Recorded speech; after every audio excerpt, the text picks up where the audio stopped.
بسم اللہ الرحمن الرحیم۔ ولید رکا، پھر ناطور کی طرف دیکھتے ہوئے پوچھا، کیا اس جنگ میں تم ہماری مدد کر سکو گے؟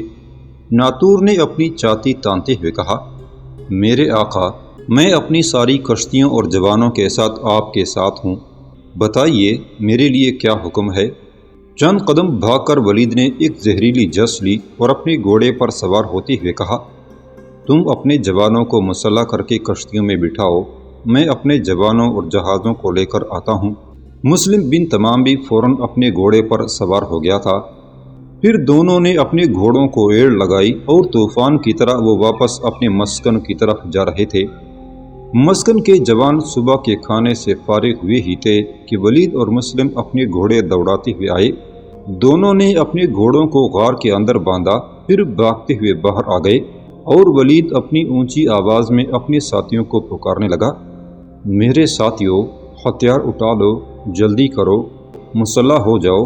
جن عیسائی قزاقوں سے ہم نے پچھلی شب ہزیمت اٹھائی تھی، ان کے جہاز یہاں ساحل کے قریب ہی مشرق کا رخ کر رہے ہیں۔ وہ طوفان میں بھٹک کر ادھر آ گئے ہیں، آؤ ان سے اپنی پچھلی شب کا انتقام لے لیں۔ ولید اور مسلم بھاگتے ہوئے غار میں داخل ہو گئے اور اپنے آپ کو مسلح کرنے لگے۔ چاپا ماروں میں ہر طرف شور مچ گیا تھا، انتقام، انتقام، پچھلی شب کا بھیانک انتقام۔ ولید نے فوراً اپنا جنگی لباس پہن لیا، سر پر خود اور جسم پر آہنی زرہ کے علاوہ اس نے بازوں اور شانوں پر فولادی خول چڑھا لیے تھے۔ پھر اس نے مسلم کو مخاطب کر کے کہا، مسلم، تم ساتھیوں کو لے کر آؤ، میں جہازوں کی طرف جاتا ہوں۔ ولید نے اپنی تلوار اور ڈال سنبھالی اور باہر بھاگ گیا اور اپنی پوری رفتار سے بھاگتا ہوا وہ ساحل پر آیا۔ ریت پر کھڑے وہ ایک جہاز میں داخل ہوا اور لنگور کی سی تیزی کے ساتھ وہ لکڑی کے بلند مستول پر چڑھنے لگا تھا۔ اتنی دیر تک مسلم کے ساتھ سارے مسلح جوان بھی ساحل پر آ گئے۔ انہوں نے جب دیکھا کہ ان کا امیر جہاز کے مستول پر چڑھنے کے بعد جہاز کے بادبان کھول رہا ہے، تو ان کے جسموں میں اس سے عقیدت و محبت کی ایک آگ سی لگ گئی تھی۔ مستول پر چڑھتے ہوئے ولید نے اپنے ساتھیوں کو مخاطب کر کے کہا، ساتھیوں، دوسرے جہاز کے بادبان کھول دو اور جہازوں کو سمندر میں دھکیل دو۔ دو جوان دوسرے جہاز کے مستول پر چڑھ کر بادبان کھولنے لگے، جبکہ باقی سب جوانوں نے مل کر فوراً دونوں جہازوں کو سمندر کے اندر دھکیل دیا تھا۔ بادبان کھلتے ہی دونوں جہاز جنوب کی طرف روانہ ہو گئے تھے، اور جب سب جوانوں نے مل کر چپو چلانے شروع کیے تو جہازوں کی رفتار خوب تیز ہو گئی تھی۔ جب وہ ماہی گیروں کی بستیوں کی سیدھ میں آئے تو انہوں نے دیکھا وہاں ماہی گیروں کی انگنت کشتیاں تیار کھڑی تھیں۔ ان کے چھوٹے چھوٹے رنگ رنگ کے بادبان چمک رہے تھے اور ان میں مسلح ماہی گیر سوار کھڑے تھے۔ اپنے جہاز میں کھڑے ولید نے جب انہیں ہاتھ کے اشارے سے اپنے پیچھے آنے کو کہا تو ماہی گیروں نے ناطور بن بدر کے حکم پر چپو سنبھالے اور اپنی کشتیوں کو ولید کے جہازوں کے پیچھے لگا دیا تھا۔ اب وہ بڑی تیزی سے ان چاروں جہازوں کا تعاقب کرنے لگے تھے جو کھلے سمندر میں مشرق کی طرف جا رہے تھے۔ وہ کشتی جن پر امیر سوار ہوا کرتا تھا ساحل پر ہی چھوڑ دی گئی تھی۔ ولید جس جہاز پر سوار تھا اس کے چپو ایک جوان سے لے کر وہ خود چلانے لگا تھا۔ دوسرے جوانوں نے جب دیکھا کہ ان کے امیر ان کے ساتھ خود چپو چلا رہے ہیں تو ان میں ایسا جوش و جذبہ پیدا ہو گیا کہ انہوں نے تکبیریں بلند کرتے ہوئے اس قوت سے چپو چلانے شروع کیے کہ جہازوں کی رفتار پہلے سے دگنی ہو گئی۔ اس کے علاوہ یہ پہلا موقع تھا کہ ان کا امیر اپنی کشتی کے بجائے ان کے ساتھ جہاز میں سوار تھا، اور یہ ان کے لیے خوشکن فعل تھا۔ دوسرے جہاز کے ملاحوں نے بھی تکبیریں بلند کرتے ہوئے اپنے جہاز کی رفتار تیز کر لی تھی، اور ان کے پیچھے ماہی گیر بھی تکبیریں بلند کرتے ہوئے تیزی سے بڑھے آ رہے تھے۔ کھلے سمندر کے اندر انہوں نے چاروں جہازوں کو جا لیا۔ ولید کا اندازہ درست ہوا، ان میں سے دو جہاز ان کے دشمن عیسائی قزاقوں کے تھے اور دوسرے دو تجارتی جہازوں کا تعلق یونان اور وینس سے تھا۔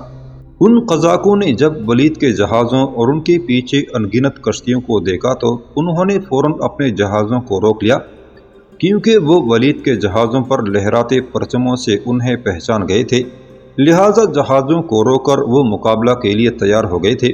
جب دشمن کے جہاز قریب آ گئے تو ولید جہاز کے اندر ایک بلند جگہ کھڑا ہو گیا اور اپنے ساتھیوں کو مخاطب کر کے اپنی بجلی کی طرح کھڑکتی آواز میں کہا، رسول عربی صلی اللہ علیہ وسلم کے رسولو، مسلم قوم کے جلیل فرزندو، آؤ آج کے دن اس موت کو زیر کر لیں، اس جہنم کو ٹھنڈا کر دیں، اپنی تلواریں سونت لو اور بالیں تان لو کہ آج صدیوں کے الفاظ کے معنی بدل دیں اور صلیب و گرجوں کی عدالت کے تہ درتے اندھیروں کو مٹا دیں۔ آؤ آج کے دن کو اپنی زندگی کا آخری دن جان کر کوشش کریں اور اپنے گھروں کے بجھتے دیوں کو روشنی بخش دیں۔ آؤ میرے رفیقو، اپنی قوم کی لمبی سیاہ راتوں کو روشن و تابنہ کر دیں۔ ولید جب خاموش ہوا تو ناطور بن بدر نے اپنے ساتھیوں کو مخاطب کر کے کہا، حبشیو، دیکھنا آج کی جنگ میں اپنے ان بھائیوں کے پہلو بہ پہلو رہ کر جنگ کرنا، دیکھنا آج اپنے ان خون آلود مسلحوں اور مٹی پر سر بسجود ہونے والے ساتھیوں پر ثابت کر دینا کہ ہم ان کے لیے اپنے جسموں کا سارا خون بہا دینے کو تیار ہیں۔ ولید کے ساتھیوں نے اپنی بھالے تان کر دشمن کے جہازوں سے بھالے ٹکرا کر اپنے جہازوں کو روک دیا۔ پھر انہوں نے دیکھا کہ سب سے پہلے ولید اپنی تلوار اور ڈال سنبھال کر دشمن کے جہاز میں کودا تھا، اور دشمن کے جہاز میں داخل ہوتے وقت اس نے اپنے ساتھیوں کو پکار کر کہا تھا، لا تخف ان اللہ معنا، مت ڈرو کہ خدا ہمارے ساتھ ہے۔ اس کے پیچھے پیچھے سب چاپا مار لا تخف کے نعرے بلند کرتے ہوئے دشمنوں پر ٹوٹ پڑے تھے۔ دشمنوں کے جہازوں کے ارد گرد ناطور نے اپنی کشتیاں رکوا دیں اور وہ اللہ اکبر کے نعرے مارتا ہوا اپنے ساتھیوں کے ساتھ دشمن کے جہازوں میں گھس کر جنگ کرنے لگا تھا۔ ولید بھپر کر طوفانوں کی طرح لڑ رہا تھا، جو بھی دشمن اس کے سامنے آتا خون میں نہا جاتا تھا، اور اس کی رہنمائی میں اس کے ساتھی بھی آزادی اور موت کے نغموں کو جنم دے رہے تھے۔ ولید ایک لرزاخیز ترنگ میں اپنی تلوار سے عیسائی بحری قزاقوں کے جسموں کے چھیچڑے اڑا رہا تھا۔ اس کے لڑنے کا انداز بالکل اس وحشی جیسا تھا جو کئی دن بھوکا ہو اور اپنی خورش حاصل کرنے کی آخری اور انتہائی کوشش کر رہا ہو۔ مسلمانوں کے دلوں سے اب رحم زائل ہو چکا تھا، اور وہ بحر میں آزاد مچھلی کی طرح دشمن کے جہازوں میں ادھر ادھر بھاگ کر حملہ کرتے ہوئے اپنے انتقام میں زمزموں کی دمک پیدا کر رہے تھے۔ عیسائی قزاق یوں محسوس کر رہے تھے گویا انہیں کسی نے کسی وادی میں سے گرانا شروع کر دیا ہو۔ ولید ایک جہاز میں دشمن کو ختم کرنے کے بعد دوسرے جہاز میں کودا تھا۔ مسلم بن تمام کی سرکردگی میں اس کے ساتھیوں نے پہلے ہی ایک طوفان کھڑا کر رکھا تھا۔ اب ولید اپنے ساتھیوں کے ساتھ اس جہاز میں داخل ہوا تو قصہ جلد ہی مختصر ہو گیا، اور بچے کچے قزاقوں کی آخری ٹولی کا بھی صفایا کر دیا گیا۔ اس وقت تک ناطور بن بدر اپنے ساتھیوں کے ساتھ دونوں تجارتی جہازوں کے محافظوں کو ختم کرنے کے بعد ان پر قبضہ کر چکا تھا۔ یہ ایک مکمل فتح تھی جو ولید کو ایک امیر کی حیثیت سے اپنی پہلی جنگ میں حاصل ہوئی تھی۔ پہلے دشمنوں کی لاشوں کو جہازوں سے باہر پھینکا گیا، پھر ولید نے چلا کر کہا، ساتھیو، خدا کا شکر ادا کرو کہ ہمیں فتح ہوئی ہے، جہازوں کے رخ موڑ دو، مسکن کی طرف لے چلو۔ ملاحوں نے آن کی آن میں جہازوں کے رخ موڑ دیے، جہازوں کو مسکن کے ساحل پر لا کھڑا کیا گیا۔ ناطور بھی اپنے ساتھیوں اور کشتیوں کے ہمراہ ان کے ساتھ تھا۔ ولید اور مسلم جب ساحل پر اترے تو ناطور بن بدر بھی اپنی کشتی سے نکل کر ان کے پاس آیا اور ولید کو گلے لگاتے ہوئے کہا، خدا کی قسم، میں نے اپنی زندگی میں آپ جیسا جنگجو، تیز دست اور تلوار کا ماہر نہیں دیکھا۔ میں نے دشمنوں کے جہاز میں آپ کو لڑتے دیکھا تھا، لڑنے کا یہ انداز میرے لیے نیا اور انوکھا تھا۔ ولید نے فوراً بات کا رخ بدلتے ہوئے کہا، ناطور، پہلے دشمن کے چاروں جہازوں سے قیمتی سامان اتار کر غاروں میں رکھا جائے گا۔ تم نے دیکھا ہے دونوں تجارتی جہاز خوراک کے سامان سے اس قدر لدے ہوئے ہیں کہ یہ ہمارے لیے کئی ماہ تک کافی ہے۔ جہازوں کے سامان کو غاروں میں منتقل کرنے کے بعد میں اور مسلم دونوں جبل تلیتلیا اور ترتوسا شہر کے درمیان آباد مرابطین کی طرف روانہ ہوں گا۔ اپنے باپ کی وصیت کے مطابق میں ان سے امداد طلب کروں گا۔ میں وادی آرغون کی آزادی کے لیے بہت جلد ایک فیصلہ کن قدم اٹھانا چاہتا ہوں۔ میرے بعد تم میرے ساتھیوں کے امیر ہوگے۔ آن کی آن میں دشمن کے جہازوں سے سامان نکال کر غاروں میں منتقل کر دیا گیا۔ ولید اور مسلم نے اپنے گھوڑے نکالے اور روانگی سے قبل انہوں نے اپنے ساتھیوں پر واضح کر دیا کہ ان کے بعد ناتور بن بدر ان کا امیر ہوگا۔ ولید اور مسلم اپنے گھوڑوں پر سوار ہو کر اپنی منزل کی طرف روانہ ہونے والے تھے کہ ساحل پر ایک چھوٹی سی کشتی رکی جس میں 5 آدمی سوار تھے۔ ان میں سے 4 کشتی میں ہی بیٹھے رہے اور 5واں اترا۔ اس کے ہاتھ میں چپو تھا جسے وہ زمین پر ٹیک کر لنگڑاتا ہوا اس طرف بڑھا جہاں ولید اور مسلم اپنے گھوڑوں پر سوار ناتور بن بدر کے پاس کھڑے تھے۔ مسلم بن تمام فوراً اپنے گھوڑے سے اتر گیا اور ولید کی طرف دیکھتے ہوئے کہا، ولید ادھر دیکھو، وہی لنگڑا ملا آ گیا ہے جس کا احترام کرنے کی تمہارے باپ نے وصیت کی تھی۔ اپنے گھوڑے سے نیچے اتر کر اس کا استقبال کرو کہ یہ ہم سب کے لیے امیر حشام جیسا قابل احترام ہے۔ ولید فوراً اپنے گھوڑے سے اتر گیا۔ بوڑھا ملا بڑی تیزی سے ان کی طرف بڑھا۔ ان کی داڑھی چھوٹی تھی اور بال سیاہ اور سفید تھے۔ چہرے پر زخموں کے ایسے نشان تھے گویا اس کی ساری زندگی جنگوں میں ہی گزری ہو۔ وہ سادہ کپڑے پہنے ہوئے تھا۔ ولید آگے بڑھا اور اس بوڑھے ملا کو گلے لگاتے ہوئے کہا، میں اپنے مسکن میں آپ کا استقبال کرتا ہوں۔ بوڑھے ملاح نے منہ سے کچھ نہ کہا اور ولید سے علیحدہ ہو کر وہ مسلم سے ملا۔ پھر ناتور بن بدر سے مصافحہ کرنے کے بعد اس نے ولید کو مخاطب کر کے کہا، حشام کے بیٹے، مجھے خبر ہوئی ہے کہ پچھلی رات عیسائی قزاقوں کے ہاتھوں تم لوگوں کو شکست ہوئی ہے۔ تمہارا باپ کہاں ہے؟ میں اس سے ملنا پسند کروں گا۔ ولید کی گردن جھک گئی۔ وہ کچھ کہنا ہی چاہتا تھا کہ مسلم بن تمام نے اس لنگڑے ملاح کے سوال کا جواب دیتے ہوئے بڑے ادب و احترام سے کہا، میرے آقا امیر حشام اس جنگ میں زخمی ہو کر ہمیشہ کے لیے ہم سے جدا ہو چکے ہیں۔ اب ولید بن حشام ہمارے امیر ہیں۔ لنگڑے ملاح کی گردن جھک گئی۔ اس کی آنکھیں نمناک ہو گئیں۔ کچھ دیر تک بڑے دکھ اور تکلیف کی حالت میں وہ اپنے ہونٹ کاٹتا رہا۔ پھر اس نے تردد اور اندوہ میں کہا، آہ، حشام مارا گیا۔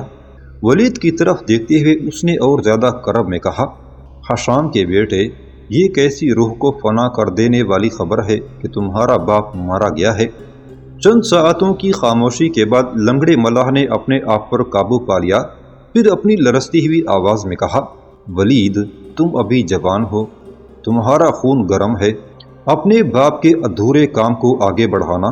اگر تم عیسائی بحری قزاقوں سے انتقام لینے کے علاوہ کوئی ایسا کام بھی کر سکو جس میں مسلم قوم کی بہتری اور بلائی ہو تو تاریخ میں تمہارا نام ایک سعادت مند اور باجبروت بیٹے کی حیثیت سے لکھا جائے گا۔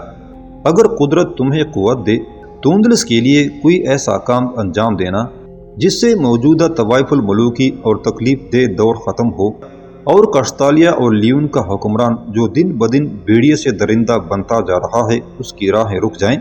ولید نے اپنا سر اوپر اٹھایا اور گہری گمبھیر آواز میں کہا، عیسائی بحری قزاقوں پر میں اپنی پہلی ضرب لگا چکا ہوں۔ انشاءاللہ وہ وقت بھی آئے گا کہ میں فرلوندہ کے وہ ہاتھ بھی قلم کر دوں گا جو مسلم علاقوں کی طرف دراز ہوتے جا رہے ہیں۔ لنگڑے ملاح نے چونکتے ہوئے کہا، تم نے دشمن قزاقوں پر کیسی ضرب لگائی ہے؟ ولید نے ساحل پر کڑے نئے پکڑے جانے والے جہازوں کی طرف اشارہ کرتے ہوئے کہا، ان جہازوں کی طرف دیکھیے، یہ دشمن کے جہاز ہیں۔ ان جہازوں میں 2 تجارتی جہاز بھی ہیں۔ یہ طوفان میں گر کر ادھر آ نکلے تھے۔ میں نے ان پر حملہ کر دیا اور سب دشمنوں کو تہہ تیغ کر کے ان جہازوں پر قبضہ کر لیا ہے۔ لنگڑے ملاح نے آگے بڑھ کر ولید کو پھر گلے لگاتے ہوئے کہا، اپنے باپ کی موت کے دوسرے روز ہی تم نے دشمن پر جو ضرب لگائی ہے ستائش ناک ہے۔ رب تمہیں اس سے بڑھ کر توفیق اور قدرت دے۔ میں اب جاتا ہوں۔ میرے پاس کوئی نئی خبر نہیں جو تم سے کہوں۔ میں تمہاری شکست کا سن کر ادھر چلا آیا۔ میں اب جاتا ہوں۔ میری منزل سارڈینیا کا جنوبی ساحل ہے۔ ولید لنگڑے ملاح کو روکتا رہا پر وہ چپو ٹیکتا اور اپنی ایک ٹانگ زمین پر گھسیٹتا ہوا چلا گیا اور اپنی کشتی میں بیٹھ کر کھلے سمندر کی طرف روانہ ہو گیا۔ ولید نے ناتور کی طرف دیکھتے ہوئے کہا، ناتور، میرے بعد تم ان جہازوں سے جو سامان اتارو گے تم اپنی مرضی کے مطابق اپنی ماہی گیروں کی بستیوں میں تقسیم کر سکتے ہو۔ اس کے ساتھ ہی اس نے اپنے گھوڑے کو ایڑ لگا دی اور تھوڑی دیر بعد وہ مسلم کے ساتھ جبل تلیتلیہ کے رخ پر اپنے گھوڑے کو سرپٹ دوڑا رہا تھا۔ 20-25 سوار جن کے سینے پر صلیبیں لٹک رہی تھی اور جو عیسائی تھے کوہستان ابراز کے ایک سلسلے جبل فاصل کی ایک چوٹی سے ایک تدریجی نشیب کی طرف اترے تھے۔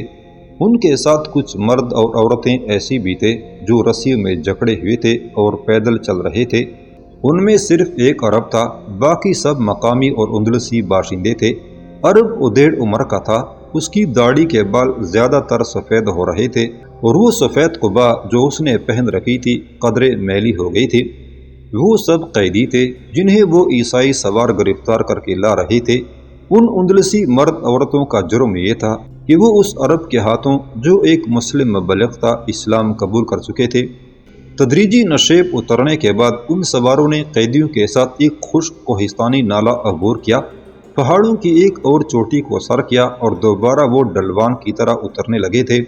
ان کے سامنے پہاڑوں کے ایک بلند سلسلے کے اندر آمنے سامنے دو قلعے دکھائی دے رہے تھے، اور ان دونوں قلعوں کے چاروں طرف جہاں تک نگاہ کام کرتی تھی گھنی آبادیاں، باغات اور چشموں کا ایک وسیع سلسلہ تھا۔ ان دونوں قلعوں کا نام الاخوین یعنی بائی تھا۔ دونوں قلعے ایک دوسرے کے سامنے آباد تھے اور دونوں کے اندر بڑے بڑے شہر آباد تھے۔ یہ اس قدر وسیع و عریض تھے کہ ان کے اندر شہر کے علاوہ فوجی مستقر، باغات اور انگنت کھلے میدان تھے۔ دونوں قلعوں کے درمیان ایک کوہستانی ندی بہتی تھی جس پر لکڑی کا پل باندھ کر قلعوں کو آپس میں ملا دیا گیا تھا۔ وہ سوار جب قیدیوں کو لے کر قلعے میں داخل ہوئے تو شہر کے لوگ اپنے مکانوں کی چھتوں پر چڑھ کر ان قیدیوں کو دیکھنے لگے تھے۔